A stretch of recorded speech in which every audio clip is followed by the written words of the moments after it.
dar a palavra aos Global Shapers do Fórum Económico Mundial, mais concretamente ao Diogo Alves, que vai entrevistar Robin Tigland sobre um tema que a todos preocupa e que motiva de resto muitos debates, e que é uma das perguntas para 1 milhão de euros. Uma das perguntas que surgem atualmente para 1 milhão de euros. Pode o mundo global ser ecologicamente sustentável? Ainda não conseguimos encontrar uma resposta muito certa. O Diogo Alves, além de shaper e de ser um empreendedor nato, escreveu recentemente em coautoria com o Pedro Matias, presidente do ISQ, um livro onde se procura apresentar projetos onde o binómio tecnologia e sustentabilidade é uma realidade. Robin é professora na Chalmers University of Technology em Gotemburgo e também participou neste livro escrito pelo Diogo e pelo Pedro. Além disso, é também uma empreendedora social. Em Portugal desenvolve um projeto de economia circular azul e um polo de tecnologia oceânica em Peniche, o Peniche Ocean Watch. Vamos ouvi-los.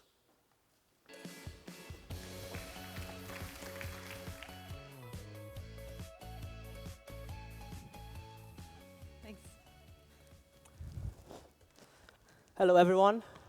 Everybody hearing me well? Cool. And me as well? Yes? Great. So we decided to skip the rules.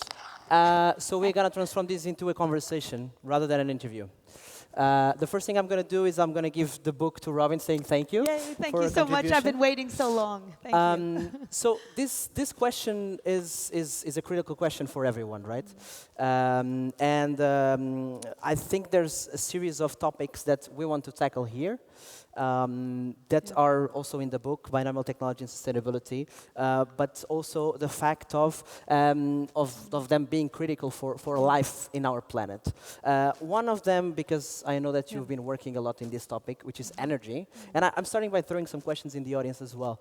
In 2005, 66.5% of the whole energy generated in the world was through fossil fuels. In 2015, what was the number? Any guess? From 66.5, what was the decrease to 2015? Everybody's super shy. So it's 65%. So in 10 years, we decreased 0.5% of energy consumption all over the world by fossil fuels. So it's just a bullshit metric. So when we say that we are in a transition from fossil fuels to renewables, it's not yet a reality, to start with. Another interesting fact. What's the percentage of solar energy generated on total energy production in the world? Shoot me a number. 7%? 5%? 1%. Wind energy. Oh, come on. 7. So still, there's a lot of work to be done.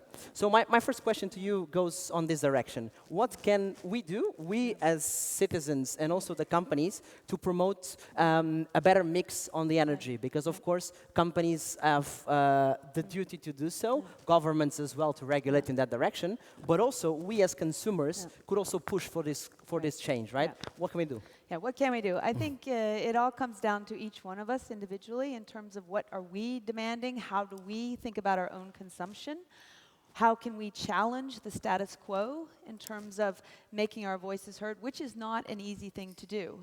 If you look in different countries, I mean, I live most of the time in Sweden, also in Norway, and you do see a lot of demand, for example, for electric cars, where individuals themselves are very much demanding these. And so, but it's also about a balance between the incentive system coming from the governments as well. What type of incentive do I have for, say, changing my car to electric car? It doesn't necessarily mean that it's for a good purpose, but still, it's all about how do you incentivize behavior, both from the government as well as how can I individually change my own and to make those demands. But this is a very difficult challenge. So.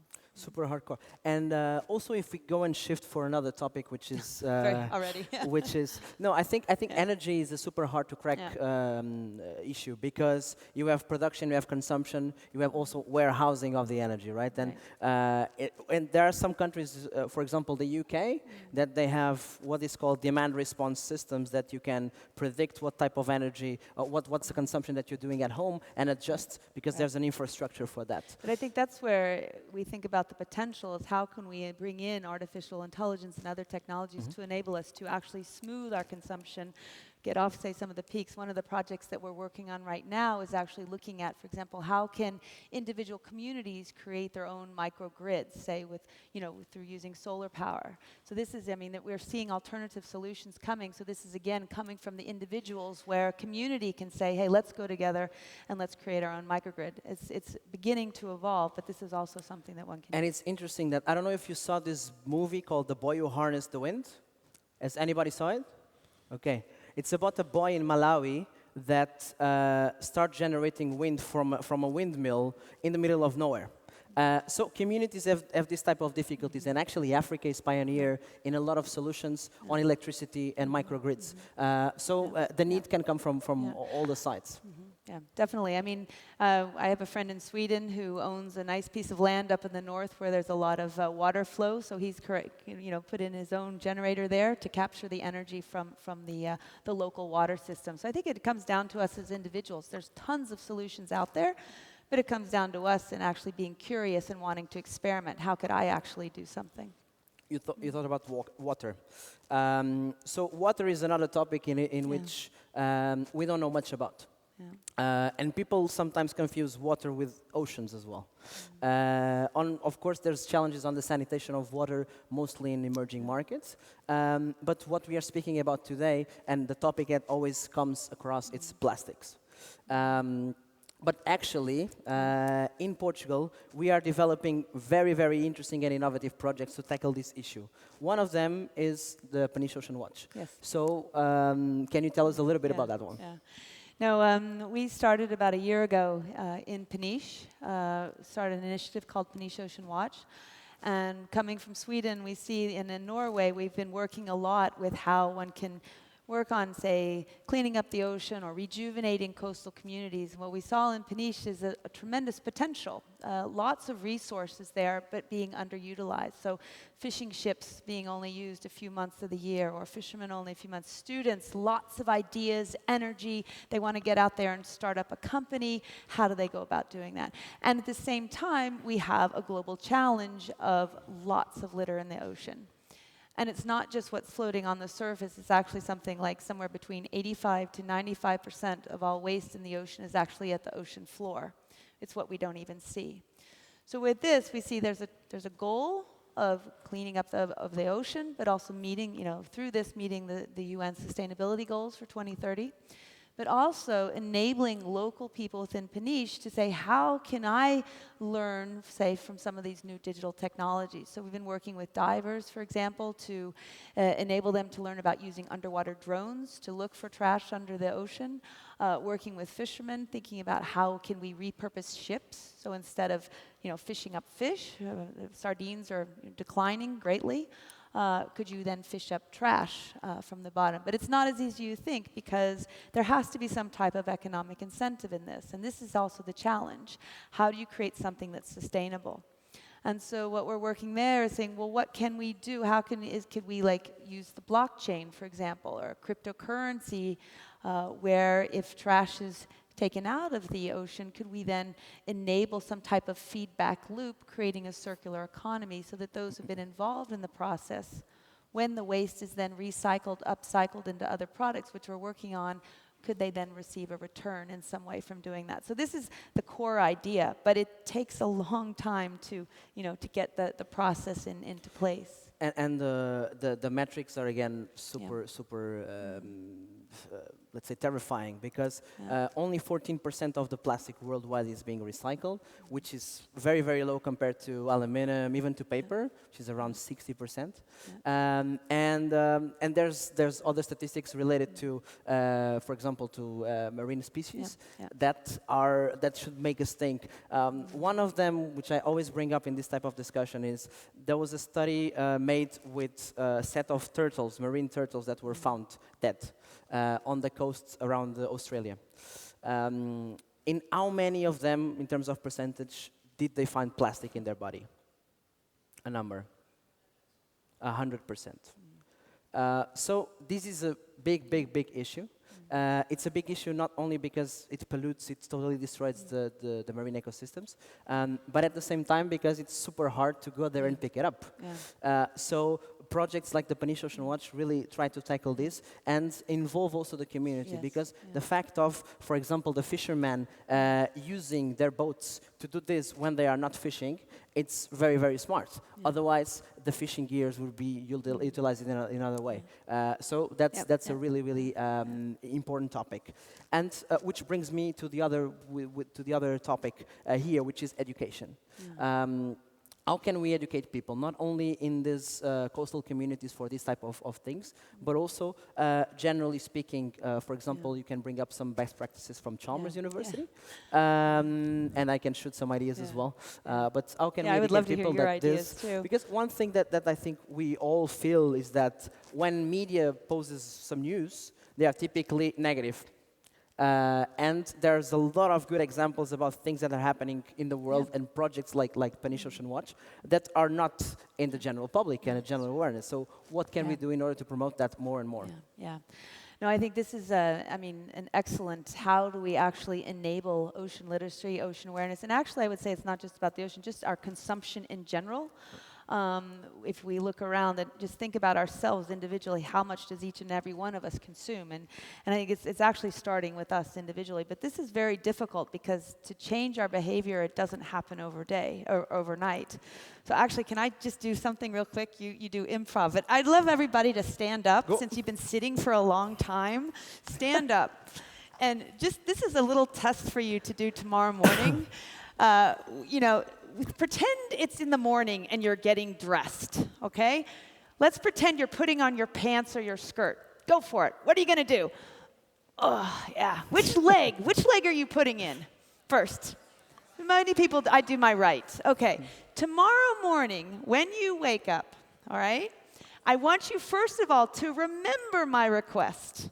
The second thing is, I want you, when you get dressed, to use your other leg. Just try it. See what it feels like. It's hard. You get out of balance. You don't fit. Just try it right now. Try putting in your left leg. It's a little difficult, right? We have such ingrained behavior. So on the one hand, we really want to change, but we have such ingrained behavior, it becomes difficult. We forget, or, we're just routine. And I think that brings me to like what you're working a lot, which is improv. So maybe you could say a couple words about how improv, in terms of behavior and this influence. So one of my other hats is that I do improvisation theater. And I do that already for 5 years. And I do that now with companies as well. And we tend to act in a certain way. And people, all of you are aware of this soft skills kind of word.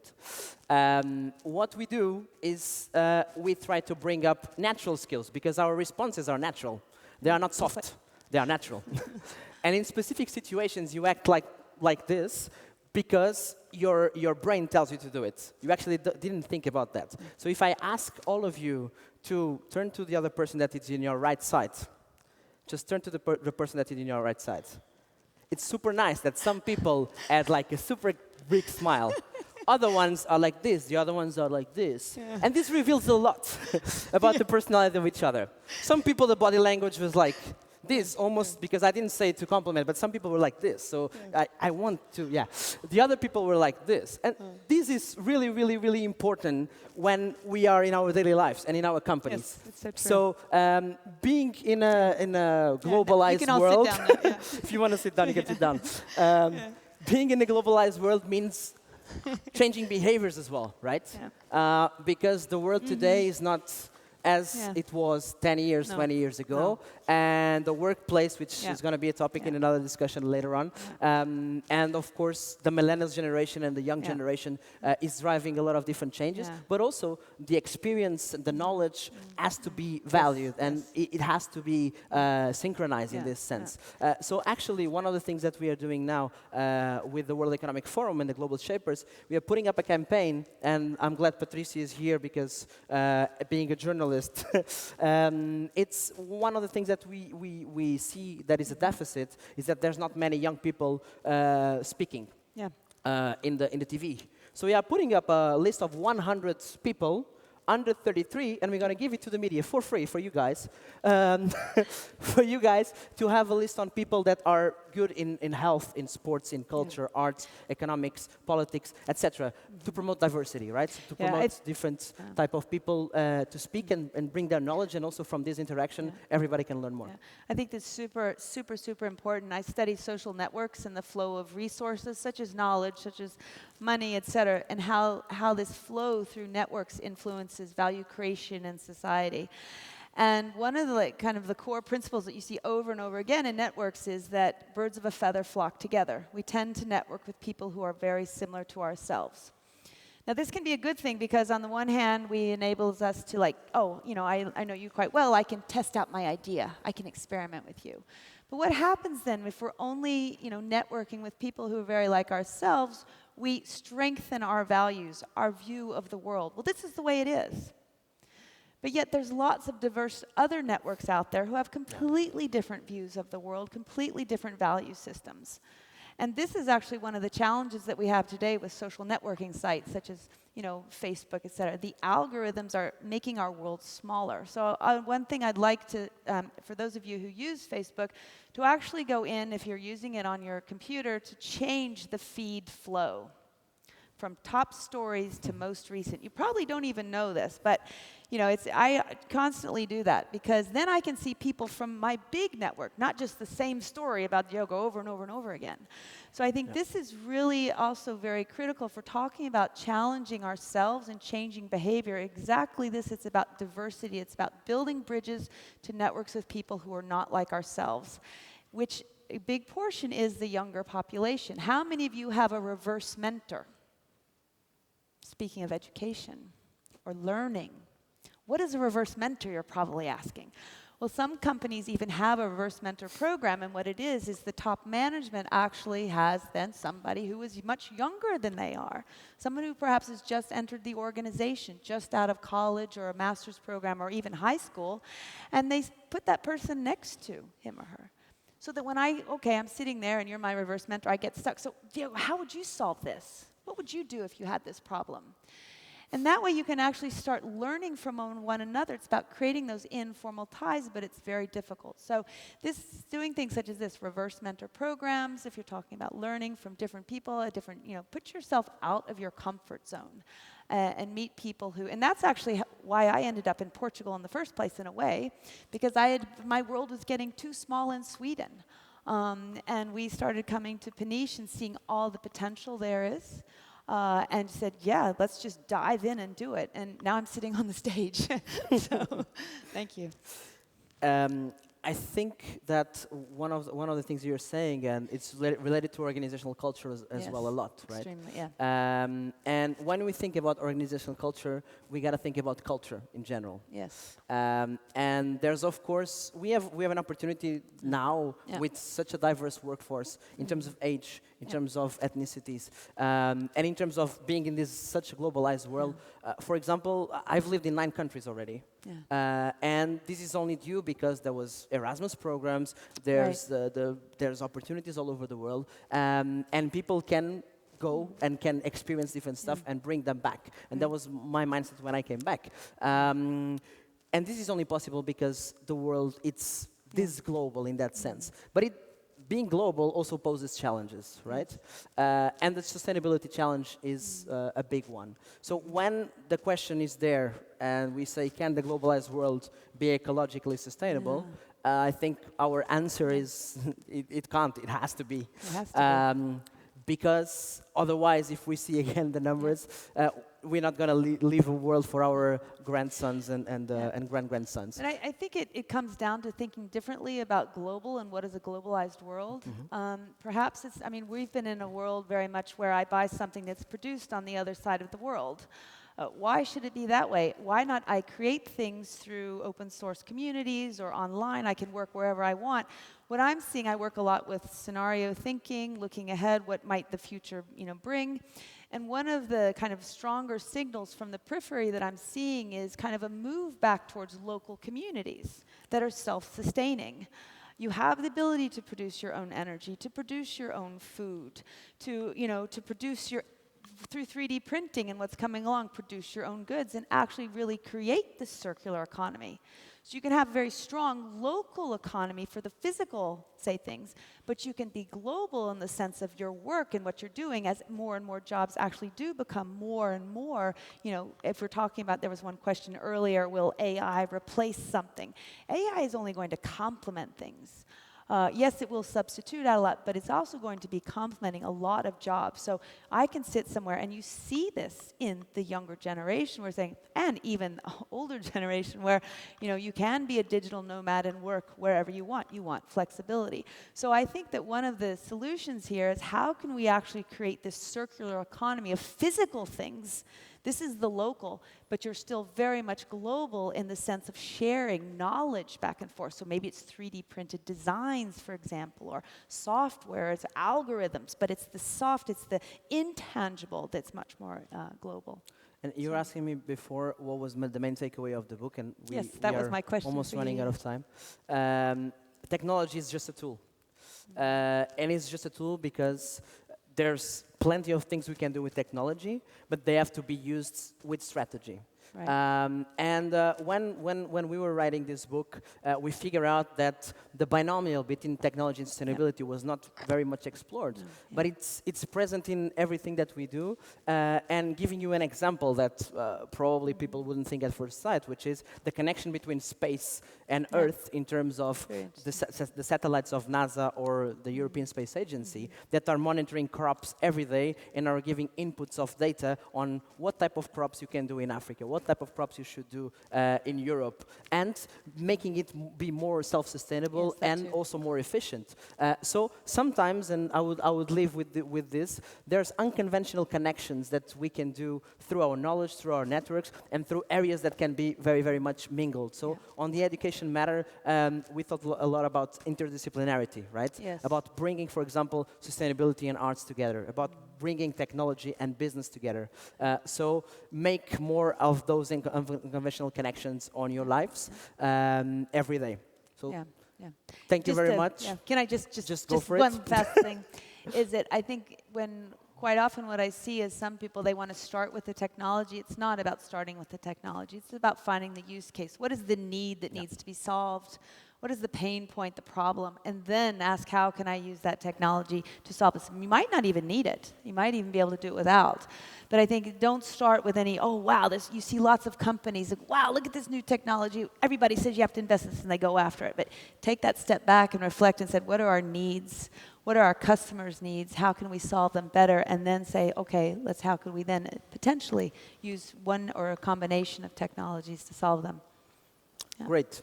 Thank you very much for listening. Thank you. Thank you. Thank you. Yeah, high five.